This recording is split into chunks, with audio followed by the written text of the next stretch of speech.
Hello दोस्तों, आज मैं आपको सुनाऊंगा भगवान का घर एक कहानी। एक बार की बात है, दोपहर में एक आदमी बैंक गया था। वहाँ एक बुजुर्ग भी अपने काम से आए थे। वहाँ वह कुछ ढूंढ रहे थे। मुझे लगा शायद उन्हें पेन चाहिए, इसलिए उनसे पूछा तो वह बोले, बीमारी के कारण मेरे हाथ काँप रहे हैं और मुझे पैसे निकालने की स्लिप भरनी है। उसके लिए मैं देख रहा हूँ कि कोई मेरी मदद कर दे। मैं बोला, आपको कोई हर्ज ना हो तो मैं आपकी स्लिप भर देता हूँ। उन्होंने मुझे स्लिप भरने की अनुमति दे दी।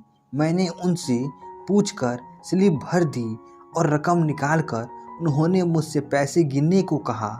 मैंने पैसे भी गिन दिए। हम दोनों एक साथ ही बैंक से बाहर आए तो वह बोले, सॉरी, तुम्हें थोड़ा कष्ट तो होगा, परंतु मुझे रिक्शा करवा दो। इस भरी दोपहरी में रिक्शा मिलना बड़ा कष्टकारी होता है। मैं बोला, मुझे भी उसी तरफ जाना है, मैं आपको कार से घर छोड़ देता हूँ।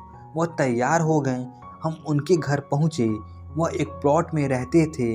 घर में उनकी वृद्ध पत्नी थी। वह थोड़ी डर गई कि इनको कुछ हो तो नहीं गया, जिससे उन्हें छोड़ने एक अपरिचित व्यक्ति घर पर आया है। उसके चेहरे पर आए भाव को पढ़कर कहा, चिंता की कोई बात नहीं, यह मुझे छोड़ने आए हैं। फिर बातचीत में वह बोले, इस भगवान के घर में हम दोनों पति पत्नी ही रहते हैं और हमारे बच्चे तो विदेश में रहते हैं। मैंने जब उनसे भगवान के घर के बारे में पूछा तो उन्होंने बताया कि हमारे परिवार में भगवान का घर कहने की पुरानी परंपरा है। इसके पीछे की भावना है कि यह घर भगवान का है और हम उस घर में रहते हैं, जबकि लोग कहते हैं कि घर हमारा है और भगवान हमारे घर में रहते हैं। मैंने विचार किया कि दोनों कथनों में कितना अंतर है। तदुपरांत वह बोले, भगवान का घर बोले तो हमसे कोई नकारात्मक कार्य नहीं होते और हमेशा सद्विचारों से ओतप्रोत रहते हैं। बाद में मजाकिया लहजे में बोले, लोग मृत्यु उपरांत भगवान के घर जाते हैं, परंतु हम तो जीते जी ही भगवान के घर का आनंद ले रहे हैं। यह वाक्य जैसे भगवान का दिया कोई प्रसाद ही है। भगवान ने ही मुझे उनको घर छोड़ने की प्रेरणा दी।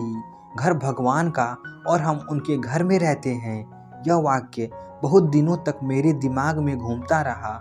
सही में कितने अलग विचार थे।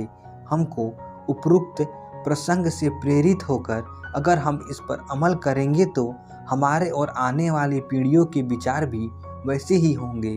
अच्छे कार्य का प्रारंभ जब से भी करो, वही नई सुबह है।